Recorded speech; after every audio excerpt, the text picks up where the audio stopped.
Welcome to Curie Electronics. In this video, we are going to solve first 30 questions of IPRC 2018 Technician B Electronics question paper.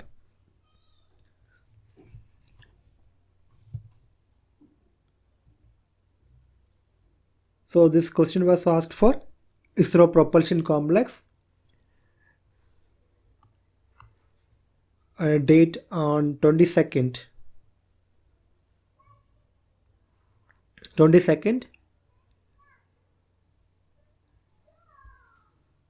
So total 60 questions are there. So in the second part, we will complete the remaining questions. So let's start. First question. A circuit using diodes and capacitors that increases input voltage by 2, 3 or 4 times is. It is a voltage multiplier. Voltage multiplier. This voltage multiplier, I'll show you one, just a simple diagram. In a voltage multiplier circuit, there are going to be capacitors and diodes.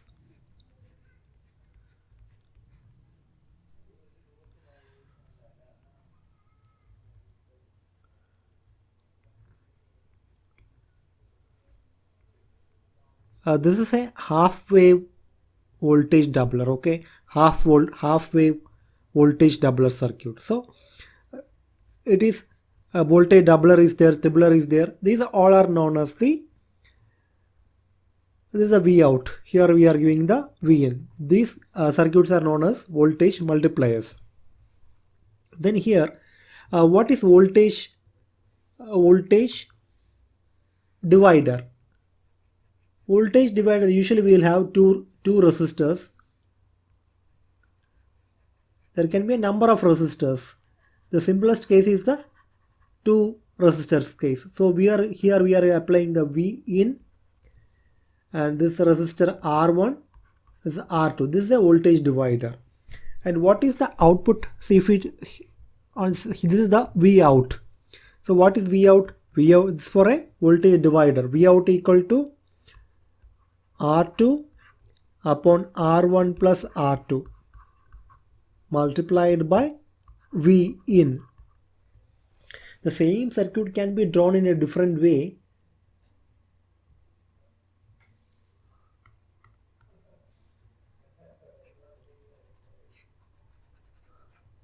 Many ways we can draw this circuit. See, if you take the output from here, this is also a voltage divider. This is going to be R1, R2, and this is going to be the V in voltage. Let's move to the next question. A condition where two signals applied in differential inputs are of same phase, frequency and amplified is called. It is the common mode operation of the operational amplifier. The common a operational amplifier has got inverting and non-inverting terminals. If you short these two and apply the same signal to both the inputs, then it is known as common mode operation. The common mode operation in the amplification factor has to be minimum.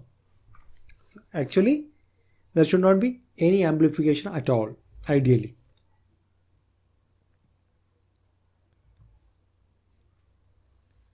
A circuit that uses an amplifier with passive filter element is called an. So already in the question they are saying already passive elements are there. That is, filter elements are there. And there is an amplifier also. So it is an active filter. It's an active filter. So this active filter, the simple filter with op-amp. See what is simple low pass filter? This is a low pass filter. This we can give to an op-amp. And it is an active filter.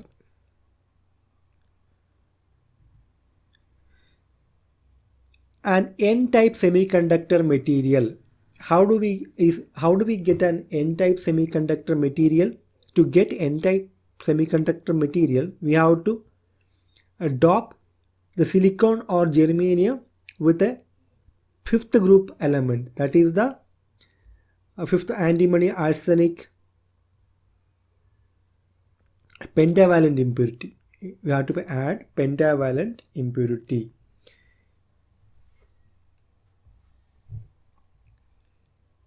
Question number 5.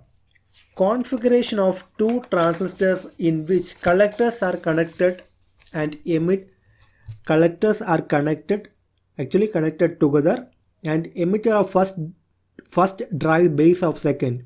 It achieves beta multiplication is called. The answer is Darlington pair.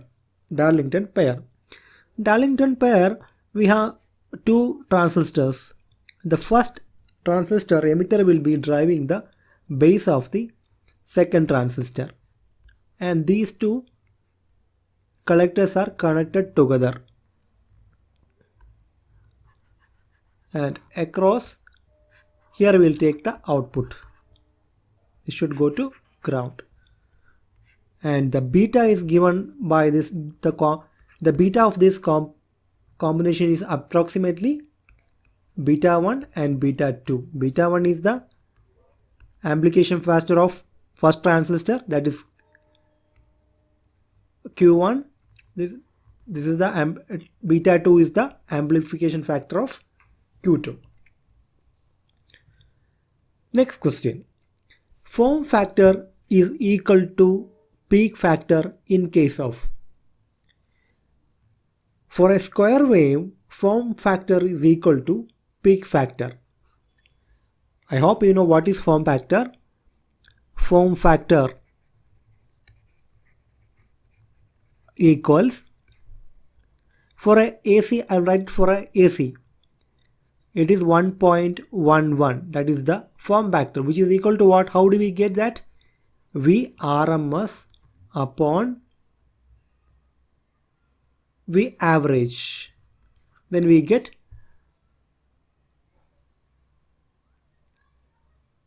1.11 as the form factor. Similarly, there is one more, something called peak factor also there. Peak factor. This both are for AC. Okay, this is the case of AC. For a square wave, both form factor as well as peak factor is same. Peak factor equal to 1.414. How do we get that value? That is V peak upon V RMS. We get 1.414. Question number 7. In a series RL circuit, voltage across resistor and inductor are 3 volt and 4 volt respectively. Then what is the applied voltage? So we have a RL circuit, R, resistor and inductor.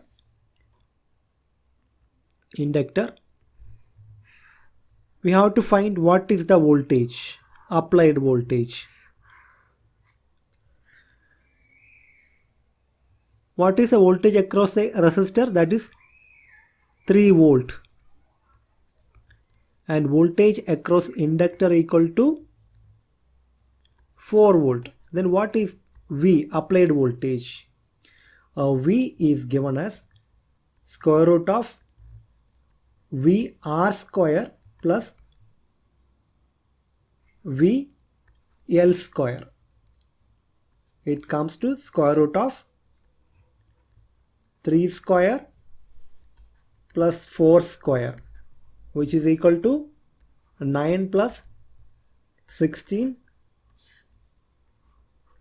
It is 25. So which is equal to, we get 5. So 5 volt is the applied voltage.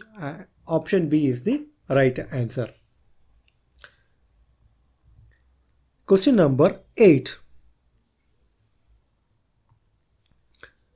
In RLC parallel circuit, if current through the capacitor and inductor is equal, then what is the power factor?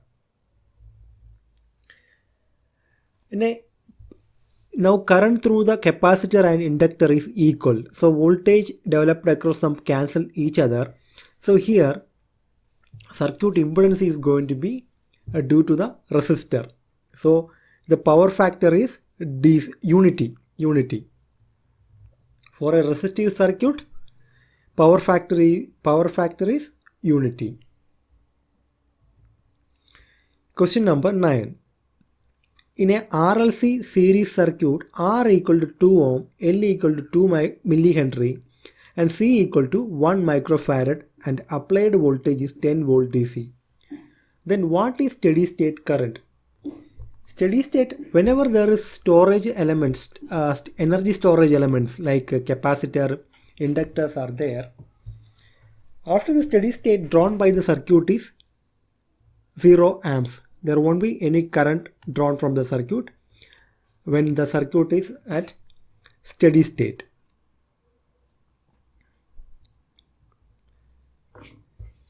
Find the magnetic field intensity at the center O of n square of sides equal to 5 meter and carrying 10 ampere current. For this question, there is one equation. That equation is current intensity. We have to it is the case of a square, and at the center of the square, what is the magnetic field intensity? And the intensity is given as root 2 times I upon pi a by 2. See here, root 2 times I, or root 2 multiplied by what is the current flowing through this? It's 10 amps. And pi we know 3.142. A by 2. A is the distance. So if we take a square, it's a 2D. If we take a square and each side equal to A, and the question is at the center of the square, what is the magnetic field intensity? That to find that, this is the equation for a square. Okay, pi multiplied by A is each side, that is 5 meter by 2. If we simplify this, it comes to 1.8. What is the unit? Ampere per meter. You will get. Question number 11. A BCD decoder will have how many rows in the truth table? See, BCD means binary coded decimal. So we have to 0 to 9, we have to represent using a 4-bit binary. This is like the 0 0 0 0. 9 will be 1 0 1 1. So like this, all numbers will be 0 to 9 numbers we have to represent using a BCD. So there has to be how many 0 to 9, how many digits are there? Actually 10. So 10 rows are going to be there, 10.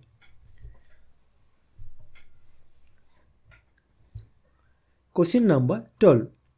A modulus 10 counter must have.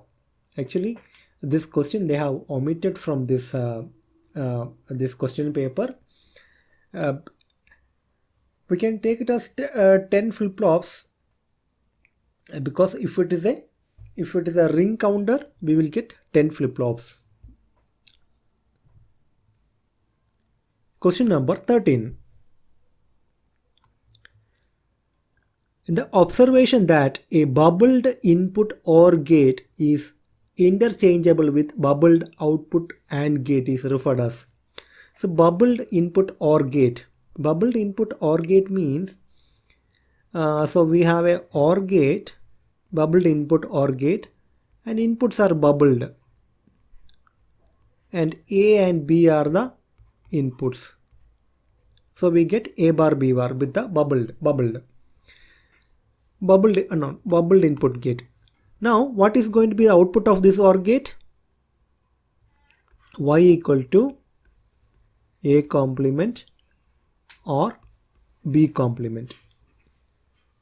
Interchangeable. Now the observation that a bubbled input OR gate is interchangeable with bubbled output AND gate. Bubbled output AND gate. For the AND gate, these two gates are equivalent. That is what the question says. That is A, B. This is the bubbled AND gate.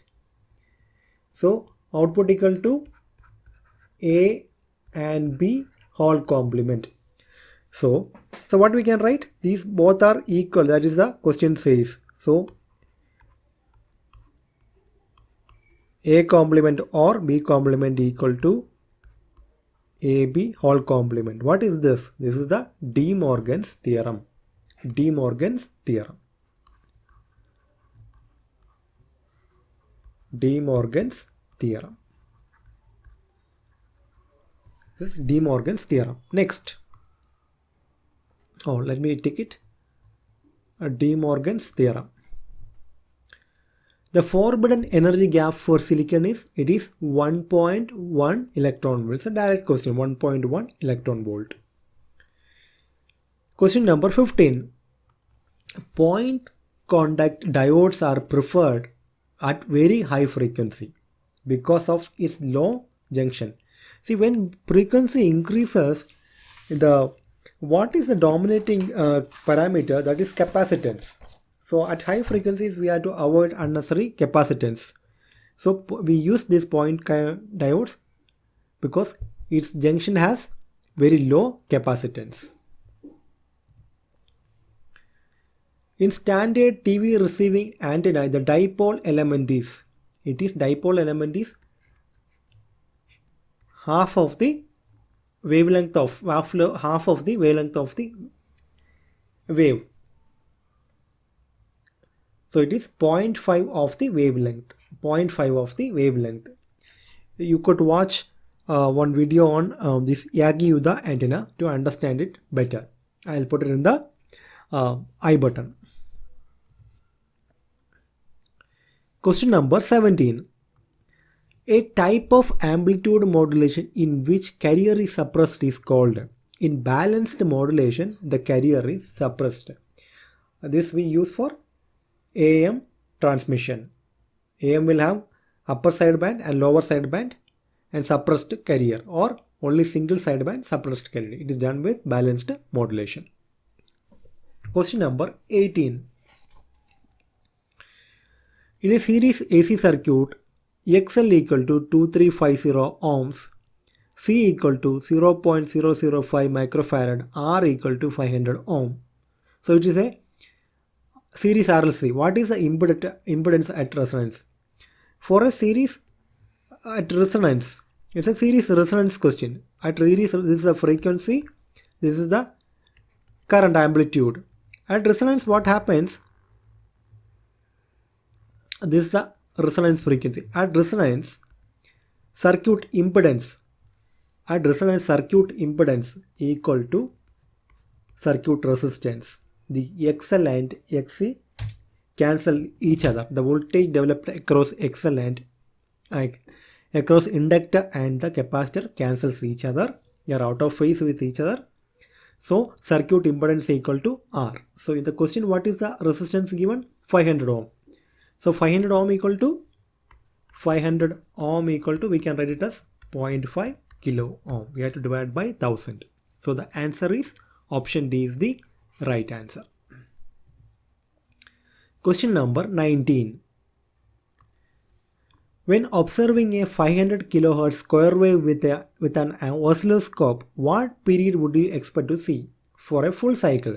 What is there? We have to find the period of this given frequency. T equal to 1 upon F. So 1 upon 500 kilohertz, 10 to the power 3.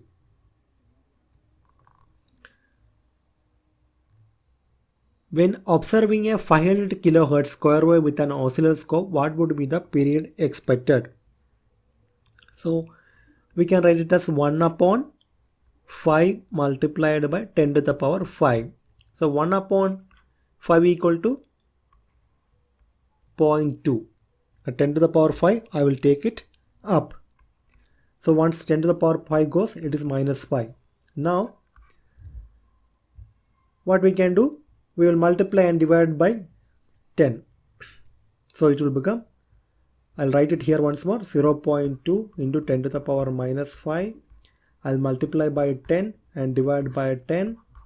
So what do I get now? I'll write it here on the left side. So 0.2 multiplied by equal to 10. 10 to the power minus 5 multiplied by 10 to the power minus 5. These two divided by 10. What we get?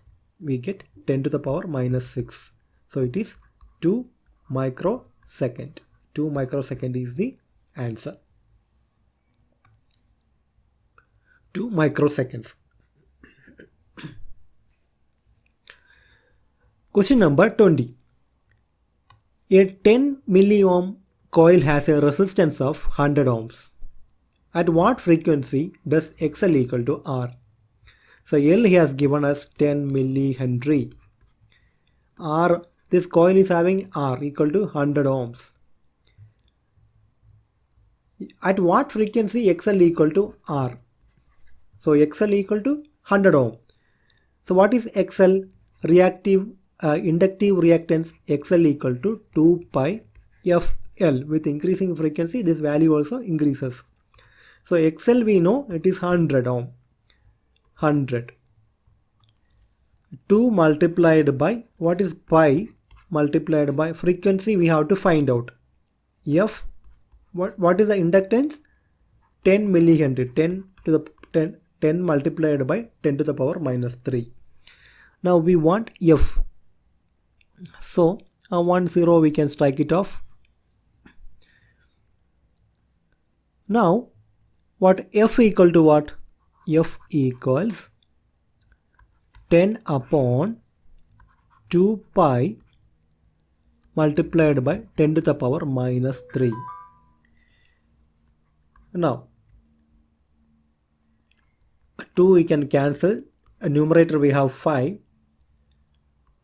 5 multiplied by 10 to the power minus 3 when it goes up, it is 10 to the power 3 upon pi. Pi equal to 3.142. So it is 5000 upon 3.142. See, I am not going to divide by 142. So what I will do? 5000 upon 3 I will do. What I get? Once we'll get 3. Remainder 2, 20. In 20 how many times? 6 times. So it is 18. Again 26 times. Again 26 times. Point something will come. But what do you see here? Here in the 3.142 I have rounded to 3. So actually our answer should come smaller than this. Smaller than this. This is 1666. So which is the nearest value to this? It is 1591. So option D is the answer. Don't go to solve complete. You have to see here all other numbers are bigger than this. Not nearest numbers are not there. If 1600 was there, 1591 was there, then we can't solve like this. Then we have to solve exactly. So the answer is option D is the right answer. The torque developed by a DC motor is proportional to product of armature current and back EMF. Option B is the answer. Torque developed by a DC motor is proportional to the product of armature current and back EMF. Question number 22nd. Compared to bipolar transistors, field effect transistors are not normally characterized by. See, the field effector transistors having high input impedance. So answer is option B, low. It is not normally characterized by low input impedance.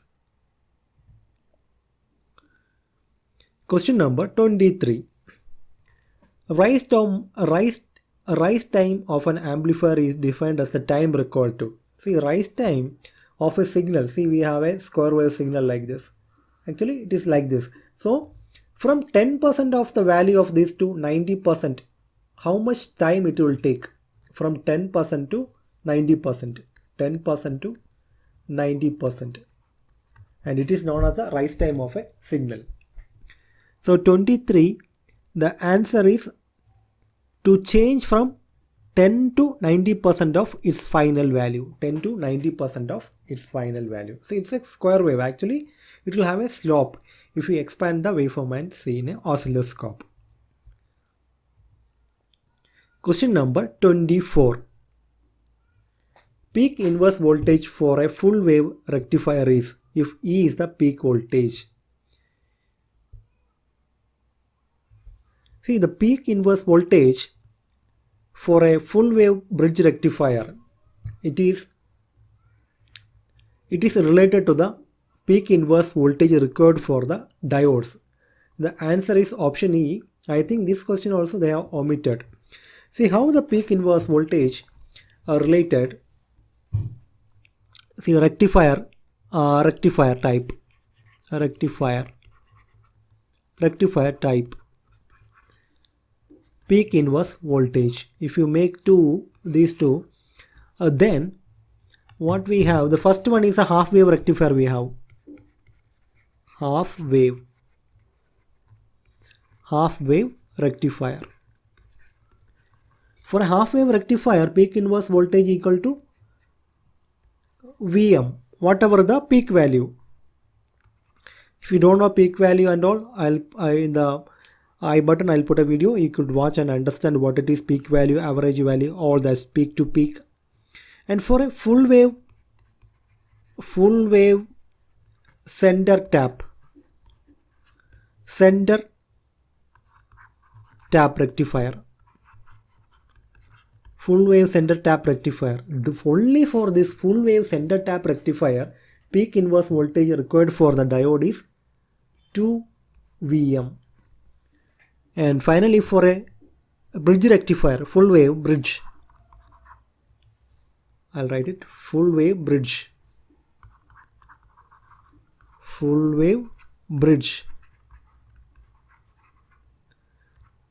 rectifier. For this also Vm, that is the peak inverse voltage required for the diode. So only for center tap it is 2 Vm.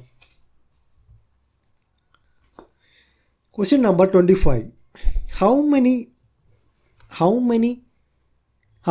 Approximately how many number of gates are incorporated in small scale integration chips, SSL, small scale integration, SSL, I don't know, it's small scale integration, that is 12 numbers of ICs. See, SSI, small scale integration, it is up to 12 gates.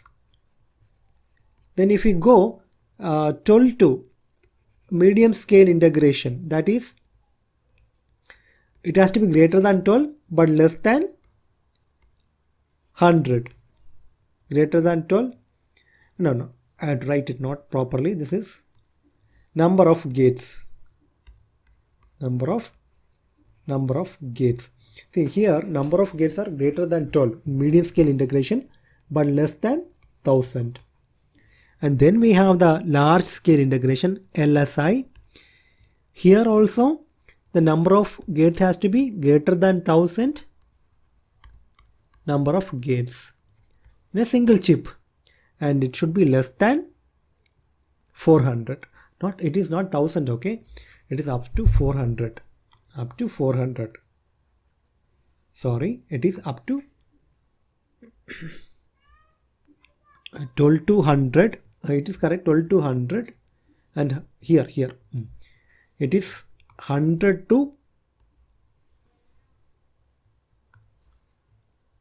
100 to greater than 100 and less than 400 for large scale integration. Then we have VLSI. It should be greater than 400 gates. This 400 means what? Gates, okay, number of gates. Number of gates. And it should go into thousands. Thousands of gates will come, okay. Here we will get several thousands. Several thousands. So for small scale integration, it is only 12 gates per chip. In an amplifier, coupling capacitors are employed for. It is to prevent DC mixing with the input or output. So option C is the right answer. In a transistor, if alpha equal to 0.98,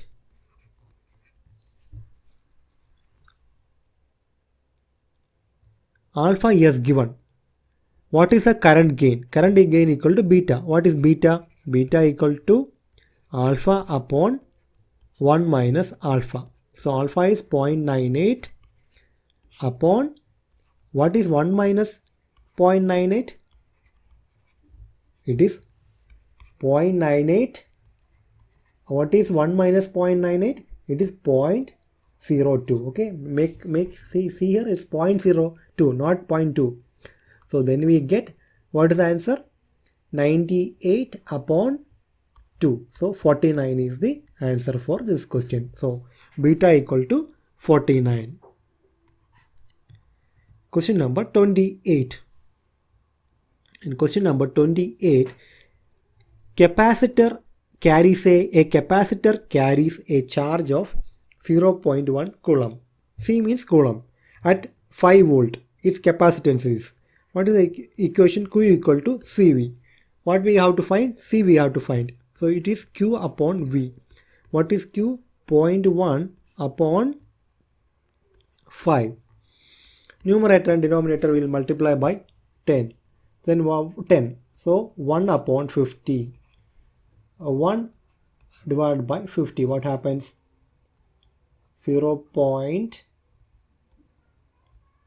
Not divisible. Again I put 0. So 100. How many times? 2 times 100. 2 times. So the answer is 0.02 farad. So C equal to 0.02 farad. Question number 29. The 555 timer can be used in which of the following configuration? Usually we use it for a stable multivibrator or monostable multivibrator. So the answer is option A is the right answer. This is the last question for the first part. Semiconductor have a dash energy gap. The semiconductor have a small energy gap. For conductors, it is 0. For insulators, the energy gap is large. For semiconductors, there is a small energy gap. So we have completed the first part. Next I will solve the second part. So if you like the video, and please share with your friends, and don't forget to hit the like button. Thanks.